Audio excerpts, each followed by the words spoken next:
to Inside Boxing's Throwdown. My name is Steve Johnson. My co-host Aurelia Martinez. First of all, I want to say Happy Easter to everyone on this Sunday morning. Also, April Fool's Day.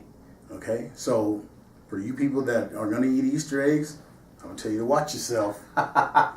Could be some craziness going on. Yeah, don't listen to them fools.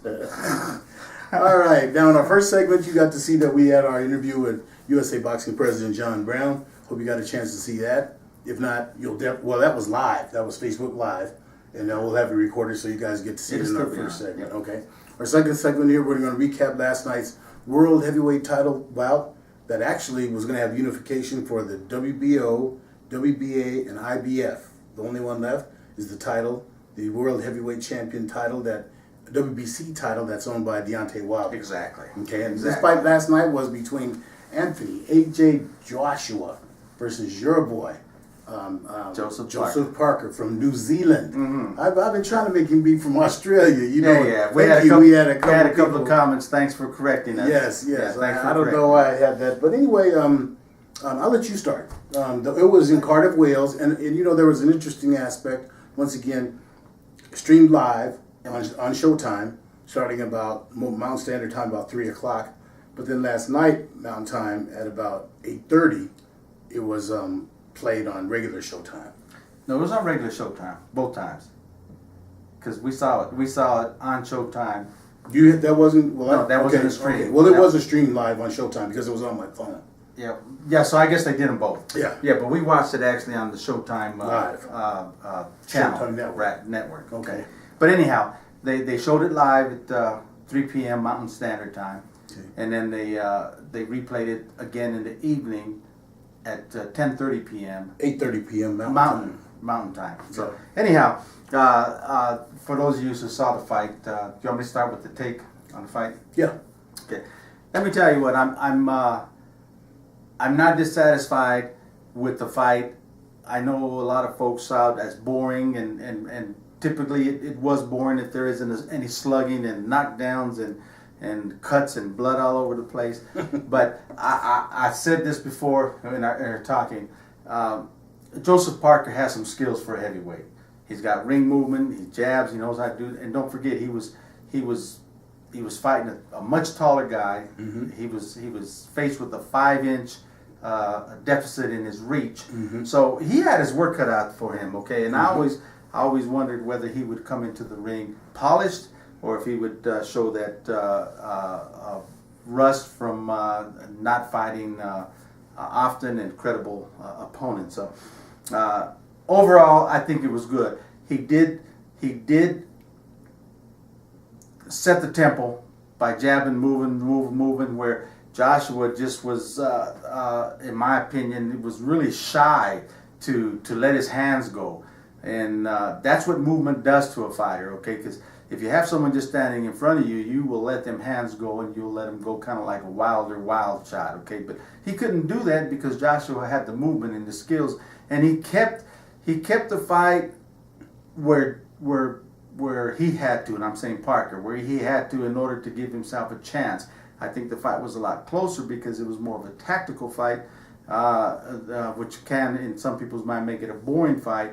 But that was the fight Joshua had to fight. The only thing I'm saying is he also has to learn how to throw more punches when he has the opportunity, and then continue with his movement. So he didn't throw enough punches to actually win the fight, but he did fight the fight to keep it competitive. Let me just say this. First of all, the reason that you say some people saw the fight as boring, because it was boring. Anthony Joshua showed me that he had more loopholes in his game than I'd ever seen yesterday. He's definitely beatable. Deontay Wilder, I don't know why after seeing that. I saw your YouTube thing where you were out bomb squad and all that nonsense that you usually do. Why you don't go get him, I have no idea. Okay, Anthony Joshua, he might now. Offensive. The only time I see him really get where he's dangerous is when he feels like he's being threatened. You know, the times where Joseph Parker got in and landed some good punches, you saw him come back, and boy, it would make Parker back up immediately. This boy is something else. Yeah. I say you got to give him credit for that. As far as I'm concerned, the scores were actually absolutely ridiculous.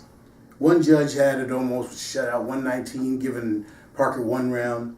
We all gave him at least 3. Okay, and so to make it that ridiculous. But the bottom line is that we already know what was going to happen. Let me talk a little bit, if you will, humor you with this. With this pitiful referee, okay, the referee was unbelievable. I've never refereed a heavyweight bout, okay? Yeah. I could have done as good as he did. This guy, at one point I thought he's trying to help Parker.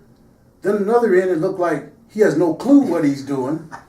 You know, You're right on point. You're right on point there because it was unbelievable. You're right on point. Let me say this because when Joshua and Parker would get into an exchange and then Parker clearly got in close, which is his game, and started put this referee would jump in and break him up while they were throwing punches. Hey, man. He wouldn't wait for a clinch. He would just jump right in there. So I'm with you. My initial reaction was, this guy knows what he's supposed to do.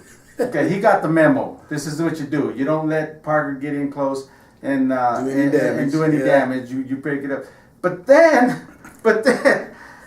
he just kept on this routine, and then he wouldn't even take the tape off of the gloves. One time he tried to wrap the tape around. Yeah, just like, go back. And so then I said, this man just don't know. He just don't know what he's doing. You wonder where they got him from. I mean, they said he refereed 4 world title fights. It must have been bantamweight or flyweight because he definitely didn't know how to deal with heavyweights. But you got that. Sure. That was ridiculous. That was, and I don't know who assigned that referee, whether it was the one of the sanctioning bodies or that local commission there in Wales. But whoever did that really needs to sit back and figure out what they're doing and what their criteria is to put a referee in such a big fight like this. Let me tell you something. Yeah. Then this was comedy. We had talked about it last week that the X factor in all of this is Tyson Fury. Tyson Fury came out last night as soon as the fight was over, and he said, "They're all bums. I'll beat them all." And guess what? Here's the icing on the cake. This morning, per Dan Raphael, in a tweet, Vladimir Klitschko said he's feeling it. He said he's back in the mix. Okay, so now Vladimir, is this the one that lost to Joshua, or was it his brother? No, Vladimir's the one who lost. Okay. So it looks like he's thinking about coming back out of retirement. If he does, that would have been short lived. But I think after seeing this action, I can't really blame him, man. Or I should say the non-action. Yeah. Let me say this real quick. And then I'll let you go along with whatever you're thinking next in your mind. Seeing what I saw last night, if he still has the drive, Luis Ortiz and Joseph Parker would be a great fight. It would be a great fight. I mean, if we're just talking about heavyweights that go because they both have good movement. The problems that they had against Joshua, they would have against Wilder, they'd have against Tyson Fury. They're just too small. And it's really ironic how we say they're too small. Joshua's 6'4". I know. Okay? I mean, not Joshua. Parker is 6'4", and we're calling him too small, which he was. Yes. Okay. So obviously, what does this heavyweight division come to? Because when you can call a 6'4" individual small, what does that do to all these other heavyweights that are, 5'11", 5'10", weighing 230 pounds? Well, that was one of the reasons why WBC and WBA and IBF were contemplating having super heavyweight division because they wanted to give those other guys a chance, But you can give all that credit to the two that a lot of people don't like, but the Klitschko brothers. They're the ones that made this. Where if you don't come in that ring 6'6" or 6'7", you got problems. Yeah. Those boys are just too big. I'll just say Klitschko needs to stay retired. Okay. Now I would say that too. Obviously, anyone that saw this fight saw what we saw, and let's say, okay, let's go after him because obviously there's some chinks in his armor. There's some he's beatable and he's doing that, but understand what movement in the ring does. Mm-hmm. Okay. You can't zone in on any punches. You can't. It just changes the game. So when we're talking about